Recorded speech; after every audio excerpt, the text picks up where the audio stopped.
Tuhan kami Yesus Kristus. Semua yang percaya katakan amin. Shalom saudara kekasih. Masih ada yang banjir di rumahnya? Bersyukur banjirnya nggak sampai sini kan? Haleluya. Oke, kita mulai coba lihat dari screen pertama. Ini adalah cucu saya. Kami sangat terhibur dengan hadirnya cucu di rumah. Ya, ada video klipnya tapi saya nggak klik satu-satu jadi supaya nggak terlalu panjang. Nah, saya jelaskan kenapa saya tampilkan gambar ini. Tapi video klipnya panjang ya, jadi kita nggak tayangkan. Nah, saudara kekasih, yang punya cucu mungkin bisa merasakan bahwa sukacitanya itu beda dengan kondisi yang kalau kita nggak ada anak kecil di rumah. Ya. Nah, kita sangat terhibur. Terutama saya berasa lucu sekali ini saat istri saya kasih saya lihat. Ya, padahal saya nggak tahu video-video ini, saya sama sekali nggak tahu. Tapi kalau malam dia suka main IG, suka buka ini, buka itu, terus kasih saya lihat. Oh iya, ya ternyata lucu juga ya. Oh iya ternyata dia begitu polos gitu loh. Anak kecil itu polos. Nah beda dengan kita. Kita selalu mau ngomong sesuatu takut orang lain tersinggung. Kita mau ngomong sesuatu takut ini dan itu. Bahkan orang lain ngomong sesuatu sama kita aja kita bisa tersinggung. Ya. Nah, mulai ada rasa harga diri saya terganggu, saya nggak dihargai, ini itu dan sebagainya. Anak kecil nggak ada cerita begitu. Ya. Nah, jadi karena itu Tuhan Yesus bilang dalam Matius 18 ayat 3, aku berkata kepadamu sesungguhnya jika kamu tidak bertobat dan menjadi seperti anak kecil ini, kamu tidak akan masuk ke dalam kerajaan sorga. Nah ini maknanya sangat luar biasa bagi kita. Karena kita seringkali tidak sadar, lalu kita tampil keluar tidak apa adanya. Kita tampil keluar sudah dibungkus, sudah dikemas dengan baik sehingga tidak terlihat kepalsuan diri kita lagi. Seringkali kita hidup di dalam kepalsuan. Ya, nah belajarlah mari hari ini saya mau ajak kita semuanya untuk terbuka hati kita. Kalau ada sesuatu batu di dalam hati kita, keluarkan itu. Kalau masih ada kepalsuan di dalam muka kita, buka topeng itu. Ya, mari kita sama-sama belajar sehingga nantinya ya firman itu tidak bertumbuh hanya 30 kali lipat dalam hati kita, tapi bisa 100 kali lipat. Amin saudara? Ya, oke mari kita masuk ke dalam tema utamanya. Ya, slide berikutnya. Hati yang dipenuhi firman. Ya, saya dikasih judulnya ini, tapi saya nggak tahu kenapa itu munculnya diisi oleh firman, tapi sama aja ya, betul Pak. Diisinya kan nggak mungkin diisi di kantong, pasti diisinya di hati, betul? Oke, nah kita baca sama-sama ayatnya ya.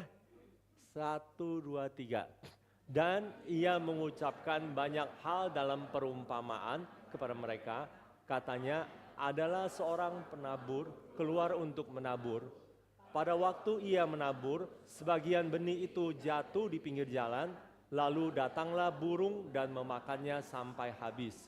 Sebagian jatuh di tanah yang berbatu-batu yang tidak dapat tanahnya, lalu benih itu pun segera tumbuh karena tanahnya tipis. Tetapi sesudah matahari terbit, layulah ia dan menjadi kering karena tidak berakar. Sebagian lagi jatuh di tengah semak duri, lalu makin besarlah semak itu dan menghimpitnya sampai mati. Dan sebagian jatuh di tanah yang baik, lalu berbuah, ada yang 100 kali lipat, ada yang 60 kali lipat, ada yang 30 kali lipat. Oke, ya sampai di sini saya percaya semuanya kita pernah baca ayat ini dan sudah sangat familiar dengan ayat ini. Amin, saudara? Ya. Nah, tapi hari ini nanti saya akan bahas sesuatu yang lebih jauh yang sebelumnya kita kadang-kadang bisa terlewatkan. Oke, screen berikutnya. Nah, sebelum kita maju lebih jauh, saya mau jelaskan dulu diagram ini, ya. Diagram ini tentu saya dapat dari ayat yang dikasih oleh Pak Edi ya di Kolose 3 itu, tapi nanti kita baru baca itu ya. Nah, saya jelaskan dulu ini. Di tengah-tengah itu adalah jiwa. Ya, jiwa kita terdiri dari pikiran, perasaan, dan kemauan. Setuju nggak ini? Ya, kita diajarkan selalu begitu. Jiwa itu terdiri dari pikiran, perasaan, dan kemauan. Nah, ketika kita masih sadar, masih enggak terbaring dalam keadaan yang kita udah nggak kenal siapa-siapa, ya, yang udah nggak bisa tahu apa-apa, yang nantinya kita akan dikuburkan, maka jiwa kita selalu setiap saat, setiap detik menerima sesuatu dari luar. Terus ada input masuk ke dalam jiwa kita. Ya. Nah, lalu karena udah masuk, pasti ada sesuatu yang output juga, sesuatu yang kita keluarkan dari jiwa kita. Ya, jiwa kita memerintahkan tubuh kita melakukan sesuatu, ya, membicarakan sesuatu, ya, memikirkan sesuatu untuk memplanning sesuatu, bikin sebuah rencana. Bahkan bertindak melakukan sesuatu. Nah, karena itu saya mau coba bagi apa sih input dari jiwa kita. Ada 3 unsur besar, masih banyak di luar 3 ini. Tapi ada 3 unsur besar, ini ada 3 unsur besar. Pertama, firman yang selalu kita terima. Ya, tentu saja kalau bukan orang Kristen, ya, mereka tidak terima firman. Tapi mereka terima sesuatu hal lain yang juga mungkin bersifat rohani. Ya, nah, lalu ada pengetahuan. Pengetahuan itu juga bukan selalu pengetahuan tentang sesuatu yang baik. Pengetahuan bagaimana cara menipu orang juga itu pengetahuan juga. Ya, jadi pengetahuan itu selalu ada. Ya, terus godaan juga banyak. Ya, nah ada 3 unsur besar ini. 3 unsur besar ini selalu masuk ke dalam jiwa kita. Masuk kemana? Masuk ke pikiran dulu selalu. Selalu masuknya melalui pikiran kita. Ya, nah ada di dalam pikiran kita. Baru setelah itu kita rasakan dengan perasaan kita. Perasaan kita mulai berasa, oh iya ini begini. Dicerna sehingga timbullah perasaan sedih, perasaan senang, ya, perasaan dengki, ya kan, perasaan marah dan macam-macam perasaan. Ya. Nah, atau bahkan perasaan yang ingin deket-deket dengan dia, ya, ingin apa-apa dan sebagainya. Terus belum, ingin ini itu masuk ke kemauan. Setelah perasaan timbullah kemauan. Dan setelah kemauan, ya timbul kemauan, baru output ke tindakan. Sehingga kita bertindak, melakukan sesuatu. Oke? Ya, jadi inilah alur daripada perilaku manusia. Selalu begitu. Kita terima, jiwa kita terima sesuatu. Ya, diolah. Ya, di dalam pikiran kita yang lebih dalam, ya, lalu kita punya kemauan dan kita melakukan sesuatu, tindakan kita keluar. Oke? Nah, kalau begitu sangat mudah dimengerti, sesuatu yang baik masuk ke dalam pikiran kita akan mempengaruhi tindakan kita, betul?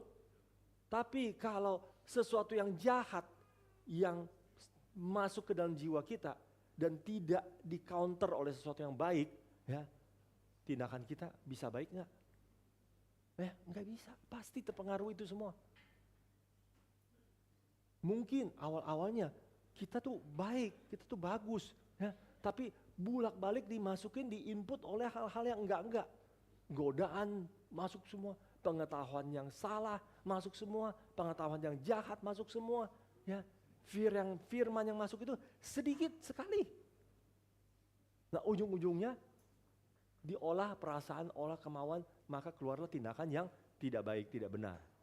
Oke? Nah, tindakan yang tidak benar, kita lihat di bawah, di sebelah kanan ada input, jiwa, dan output. Ya, ini flow-nya. Nah, kenapa output itu naik lagi ke input? Ya, apa yang kita lakukan itu akan mempengaruhi kita untuk mencari lagi sesuatu yang mirip-mirip begitu. Naik ke atas. Contohnya misalnya, seseorang yang berbuat dosa, maka dia akan terus-terusan mencari sesuatu yang sifatnya seperti itu. Seseorang yang melakukan kebaikan, ya, maka dia akan mencari sesuatu yang sifatnya baik juga di atas. Kembali lagi inputnya akan terus begitu. Ya. Oke, kita mulai lihat lagi contohnya. Maju lagi screen-nya. Nah, di sini saya jelaskan lebih jauh dengan sampel. Ada proses pengolahan jiwa. Tadi kita tahu ada ruang A, ruang B, ruang C. Pikiran, perasaan, kemauan. Nah, di ruang A itu ada ruang penyimpanan. Jadi begitu kita terima input dari luar, itu kita simpan di dalam pikiran kita. Lalu di B, ruang pengolahan, sehingga muncullah perasaan kita. Ya. Terus di C, di ruang penyiapan output, terjadilah kemauan kita, sehingga kita melakukan suatu tindakan. Nah, ini ada gambar, ada foto selebriti rumah saya. Selebritinya cuma di rumah saya, bukan di mana-mana. Selebriti rumah saya, jadi di foto. Terus belakangnya ada pemandangan indah, ada laut, ada gunung, ada pantainya. Nah, di dalam pantai itu ini kecil sekali. Kalau saya gedein, ya, maka terlihatlah ada orang yang sedang berjemur di situ. Ya, berjemur nggak mungkin pakai jaket, betul? Ya, nah, berjemur pakai pakaian yang sangat minim. Nah, di situ ada yang muda, ada ciptaan Tuhan yang masih muda, ada ciptaan Tuhan yang sudah tua. Ciptaan Tuhan yang masih muda itu mulus, ya, yang harus kecil-kecil, yang harus besar-besar. Ya, saya cuma bisa gambarkan sejauh ini. Kalau lebih jauh lagi, saya diusir dari sini nantinya. Terus kalau yang tua, ciptaan Tuhan yang tua, wah, udah lecek, ya, kendor semuanya, ya, seluruh badan kendor. Nah, oke. Kalau gitu, ketika kita lihat itu masuk ke dalam pikiran kita, betul gambaran itu, ya. Nah, maka ada dua jenis orang, ya. Satu jenis orang berpikir, waduh, ini yang tua ini merusak pemandangan. Merusak pemandangan. Udah begini, ngapain lu? Buka-buka baju, udah pakai jaket aja jemurannya. Supaya kulitnya nggak makin lecek gitu. Terus, nah, yang ini, yang ciptaan Tuhan yang masih muda ini indah banget ini.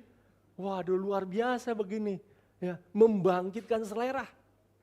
Nah, akhirnya timbul perasaan. Betul kan?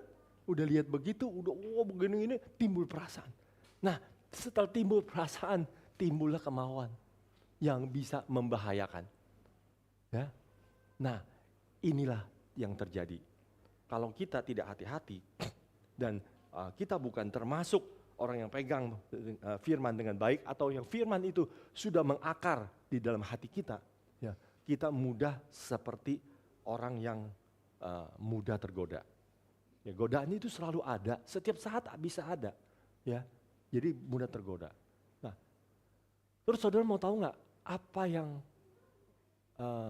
timbul dalam perasaan saya ketika saya lihat ini? Hah? Kalau saya bilang saya enggak menikmati pemandangan ini, saya bohong, ya. Tapi kalau bilang saya menikmati sampai saya tergoda, ya enggak. Ya. Emang ciptaan Tuhan yang muda itu selalu indah, ya, pasti indah, ya. Tapi indahnya cuma sampai ya indah. Terus yang tua itu jelek Kak, ya, ya memang ya nggak seindah yang muda, ya tapi itu justru yang itu mengusik hati saya.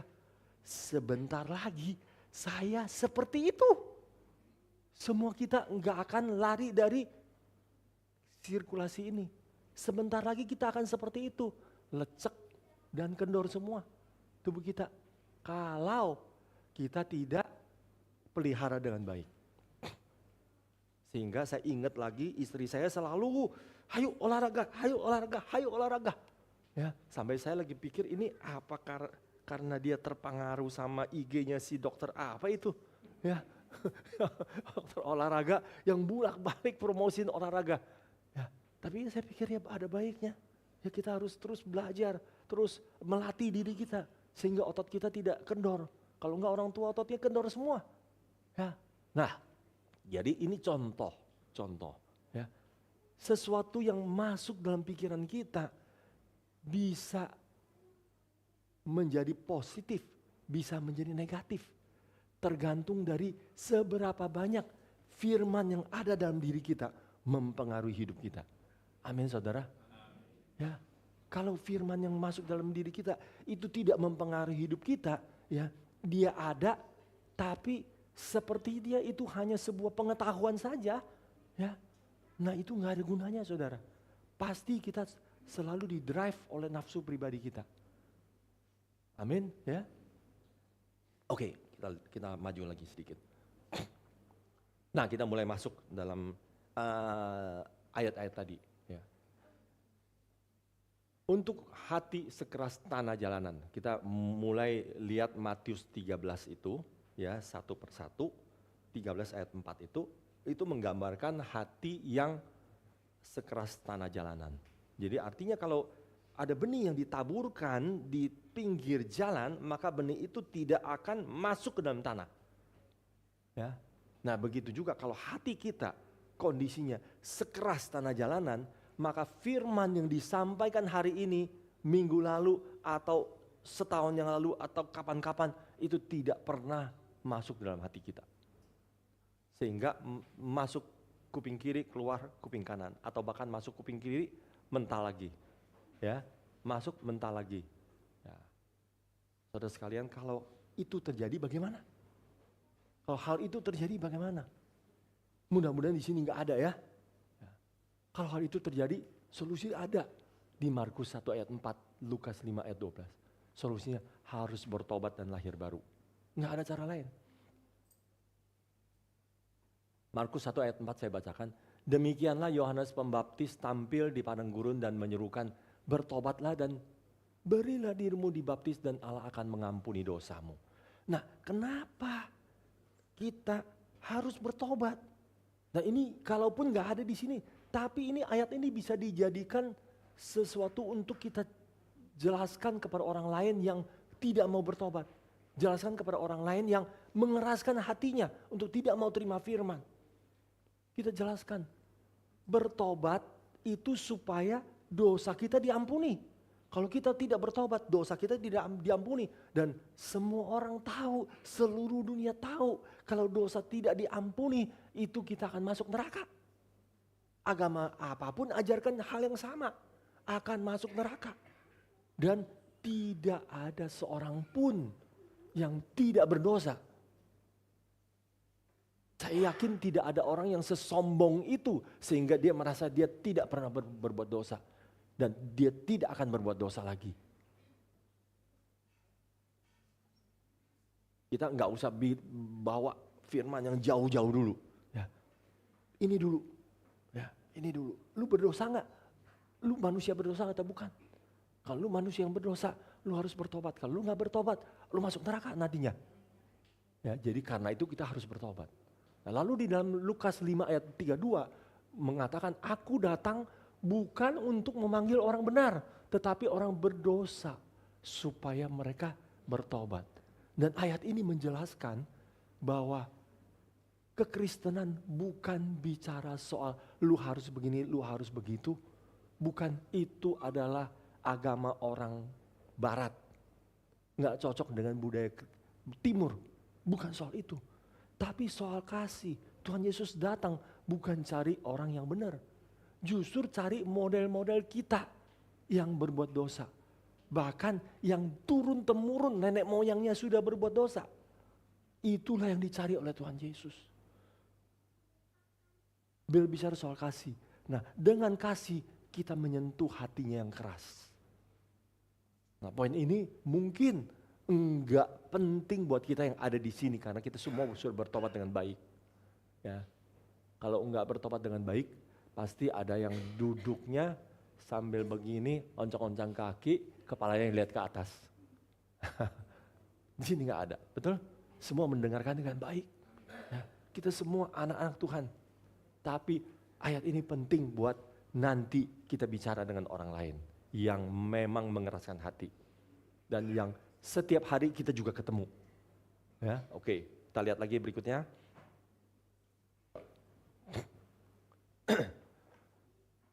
Nah, ada 3 kondisi hati yang perlu ada solusinya ya. Yang kedua, untuk hati berbatu dan semak duri dan bersemak duri maksudnya, ya. Nah, bagaimana solusinya untuk hati yang berbatu dan bersemak duri?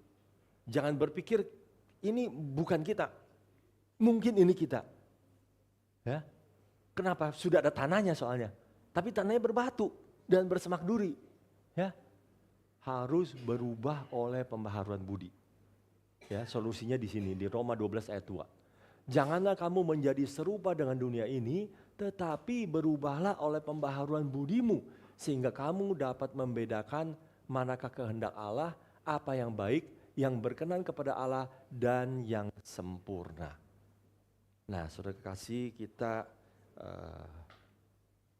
tahu kalau dalam hati kita masih terlalu banyak diisi oleh hal-hal yang tidak sesuai dengan firman, maka itu adalah batu di dalam hati kita yang akan menghimpit pertumbuhan rohani kita.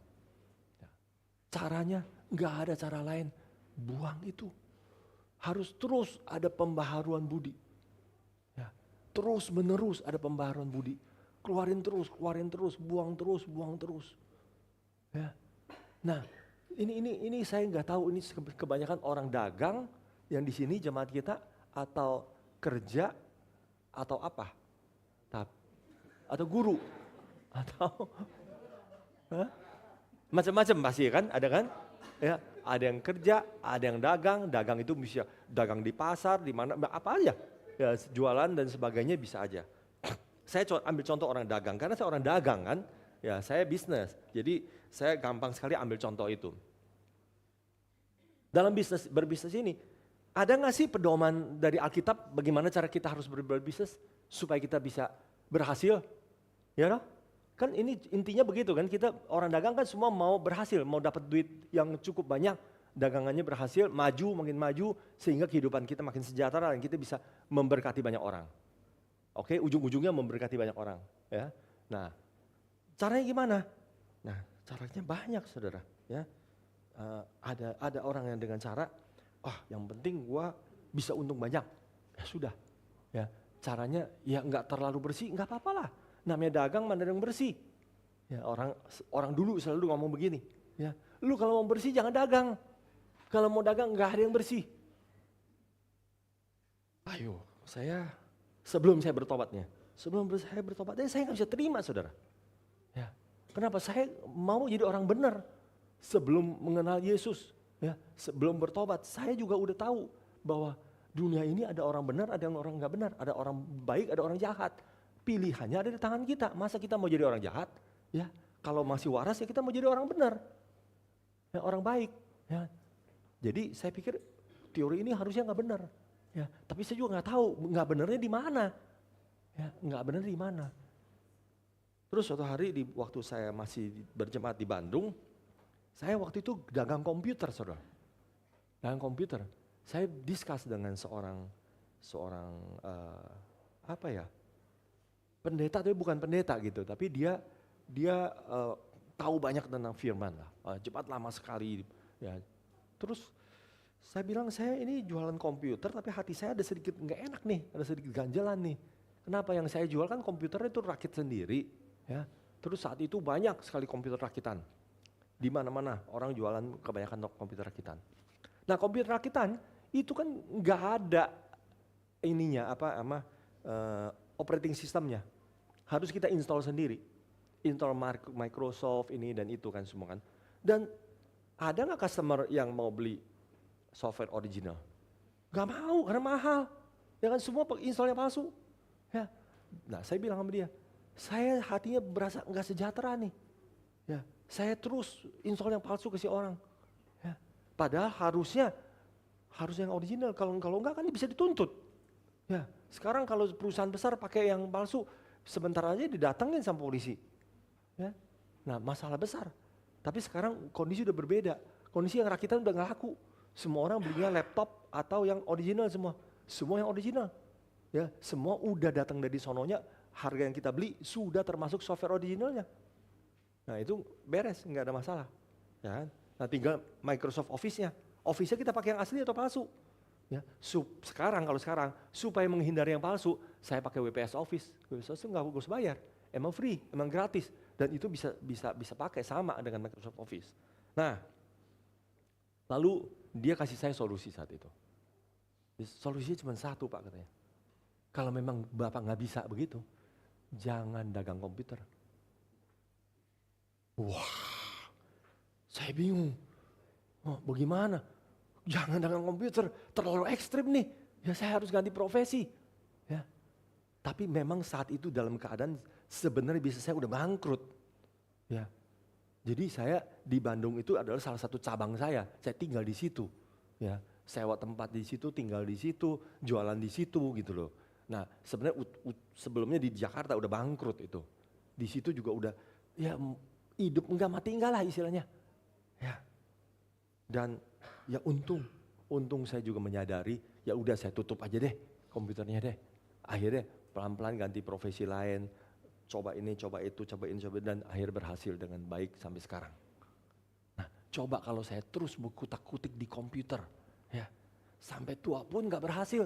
Kenapa komputer itu terus turun bisnisnya, terus merosot. Nah, karena itu mari saudara, kalau memang ada batu di dalam hati kita, ya dalam hidup kita, dalam pikiran kita yang nggak benar, keluarin batu itu. Kalau enggak dia akan menghimpit, akan mempengaruhi kita. Sehingga outputnya tindakan kita nggak benar. Ketika tindakan kita nggak benar, kita akan balik lagi, cari lagi sesuatu cara yang nggak benar untuk masuk lagi dalam pikiran kita. Dan itu akan terjadi lingkaran setan yang terus menerus. Oke? Ya, kita maju lagi. Nah, yang ketiga, untuk hati seperti tanah yang baik. Ini bisa 100 kali lipat, bisa 60 kali lipat, bisa 30 kali lipat. Tadi kita sudah baca, betul? Ya. Nah, mau yang mana? Nanti jadinya berbuahnya 30 kali lipat atau 40 kali lipat, 60 kali atau 100 kali? Gimana Pak? 100? Serakah enggak lu? Oh, yang besar. Oke, 100 kali. Saya juga mau 100 kali. Semua orang juga mau 100 kali. Cuman ada yang gak berani ngomong. Ya 30 udah lumayan lah. Terus ada yang merasa, ya gue sedang-sedang aja deh ambil yang tengah-tengah 60. Gitu ya. Tapi sebenarnya hati kecil kita kan semuanya mau 100 kali, betul? Ya, lalu gimana caranya? Ya, gimana caranya masalahnya? Kenapa ada yang 30 kali? Kenapa ada yang 60 kali? Kenapa yang ada 100 kali? Rahasianya di mana? Nah, kita lihat rahasianya ada di ayat ini. Kolose 3 ayat 16. Kita baca sama-sama, oke? Ya, 1, 2, 3. Hendaklah perkataan Kristus diam dengan segala kekayaaannya di antara kamu, sehingga kamu dengan segala hikmat mengajar dan menegur seorang akan yang lain, dan sambil menyanyikan mazmur dan puji-pujian dan nyanyian rohani, kamu mengucap syukur kepada Allah di dalam hatimu. Oke. Di sini ada kata-kata yang saya kasih warna. Perkataan Kristus, diam, hikmat, dan mengucap syukur. Ya. Mengajar dan mengucap syukur. Yang depan, paling depan, perkataan Kristus itu adalah firman, betul? Kita setuju semua? Ya, firman. Nah, firman kalau kita membayangkan kembali gambaran di atas yang tadi yang kita lihat, firman itu adalah input positif yang paling positif yang masuk ke dalam pikiran kita. Ya, masuk ke dalam hati kita. Terus diam. Nah, pikiran Kristus itu harus diam di dalam hidup diri kita. Diam di dalam hati kita. Enggak bisa pikiran Kristus atau firman itu kita sudah dengar, kita jadikan itu sebagai pengetahuan saja. Ya, ada di dalam pikiran kita tapi nggak dipakai. Jadi ini harus diam. Apalagi kalau dia nggak diem, sebentar lagi ada hal yang lain yang masuk, dia kegencet lalu mental keluar. Bukannya batunya yang keluar, tapi firmannya yang keluar. Ya, yang mental. Nah, jadi karena itu dia harus terus menerus diam di dalam hidup kita. Lalu dengan segala kekayaan di antara kamu sehingga kamu dengan segala hikmat mengajar. Hikmat. Nah, ketika pikiran Kristus itu sudah diam di dalam hati kita, sudah menjadi sangat banyak ya yang merubah hidup kita ya, maka akan terjadi olahan di ruang pengolahan itu ya, yaitu di dalam perasaan gitu. Sehingga timbullah hikmat yang dari Tuhan. Tentunya hikmat itu dari Tuhan, bukan kepintaran kita. Dan setelah kita diberikan hikmat ya, maka dikatakan kita harus ada kemauan untuk melakukan tindakan. Nah ini mengajar dan menegur seorang akan yang lain. Itu maksudnya apa? Itu maksudnya kita melayani. Kita bertindak melayani, memberikan pelayanan. Nah, ketika hal itu kita berikan, kita lakukan ya. Dan terakhir dikatakan kamu mengucap syukur kepada Allah di dalam hatimu. Ketika kita mengucap syukur, kita merenungkan kembali semua kebaikan Tuhan dalam hidup kita. Dan itu adalah feedback untuk kita, dari output kita mencari kembali kepada firman. Dan semakin banyak lagi firman yang akan diisi di dalam hidup kita. Jadi satu kebaikan yang kita lakukan, satu kebenaran yang kita lakukan akan menghasilkan kebenaran lain, kebenaran berikutnya yang masuk dalam hati kita. Yang terus menerus berputar dalam kehidupan kita. Sehingga makin lama makin banyak. Itulah yang akan menyebabkan kita nantinya ya, bukan cuma 30 kali lipat, tapi 60 kali lipat, tapi bisa 100 kali lipat bahkan. Jadi dari mana? Dari tindakan kita. Apakah kita melakukan firman atau tidak? Kalau kita tidak lakukan firman, firman itu cuma masuk dalam gudang. Jiwa kita disimpan doang, enggak diolah. Ya, tidak ada hikmat yang masuk. Maka firman itu akan menjadi barang rongsokan dalam hidup kita. Olahlah firman itu, cernakan dengan baik, ya, sehingga timbul hikmat. Lalu bertindaklah, lakukan sesuatu pelayanan. Ya, dagang juga pelayanan loh. Jangan berpikir kita yang dagang-dagang di sini tidak melayani, dagang juga pelayanan. Ya, nah ada satu rahasianya. Oke, sekarang saya baru buka rahasia yang bisnisnya, tadi baru intro aja. Kita lihat di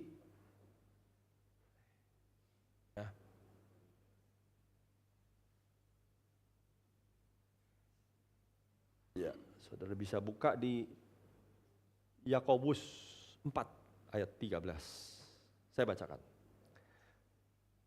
Jangan melupakan Tuhan dalam perencanaan. Jadi sekarang, hai kamu yang berkata, hari ini atau besok kami berangkat ke kota Anu dan di sana kami akan tinggal setahun dan berdagang serta mendapat untung. Sedang kamu tidak tahu apa yang akan terjadi besok. Apakah arti hidupmu? Hidupmu itu sama seperti uap yang sebentar saja kelihatan lalu lenyap. Sebenarnya kamu harus berkata jika Tuhan menghendakinya. Kami akan hidup dan berbuat ini dan itu. Tetapi sekarang kamu memegahkan diri dalam congkakmu dan semua kemegahan yang demikian adalah salah. Jadi jika seorang tahu bagaimana ia harus berbuat baik tetapi ia tidak melakukannya, ia berdosa. Ayat ini artinya apa? Ayat ini artinya semua orang yang berdagang enggak tahu besok bagaimana. Ada sesuatu yang tidak pasti yang akan terjadi besok. Ya, ada resikonya. Ya, dalam kata-kata sehari-hari itu ada resikonya. Semua dagang ada resikonya. Ada yang resikonya besar, ada yang resikonya kecil. Tapi pasti ada resikonya. Orang dulu nenek moyang saya ajarin.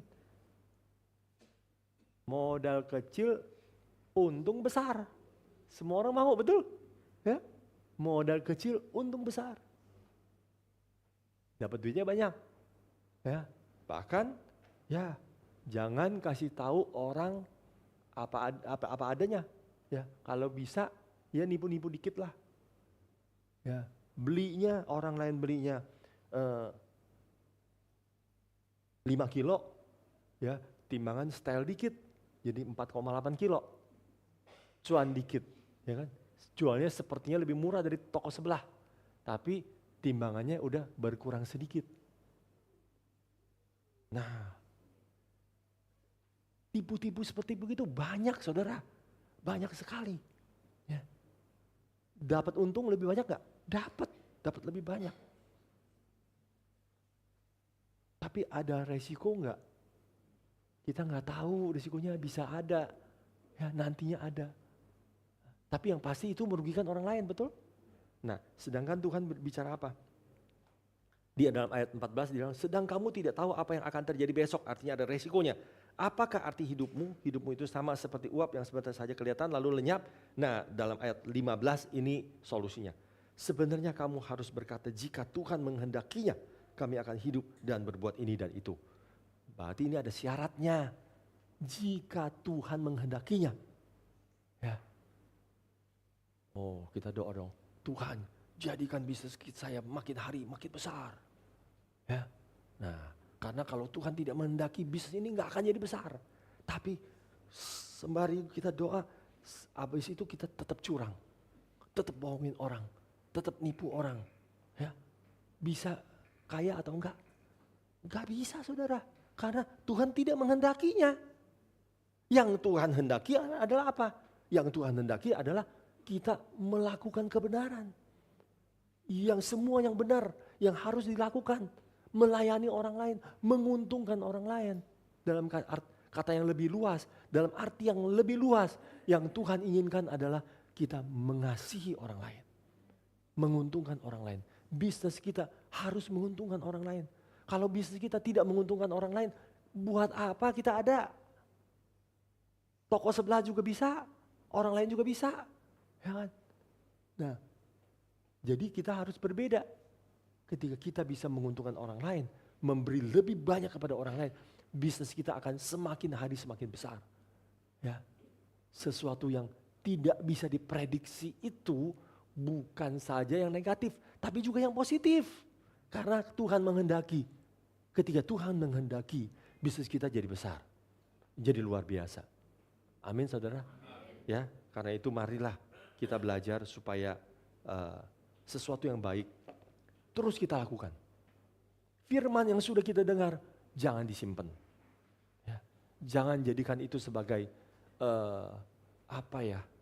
sebagai baju yang indah, sebagai tameng.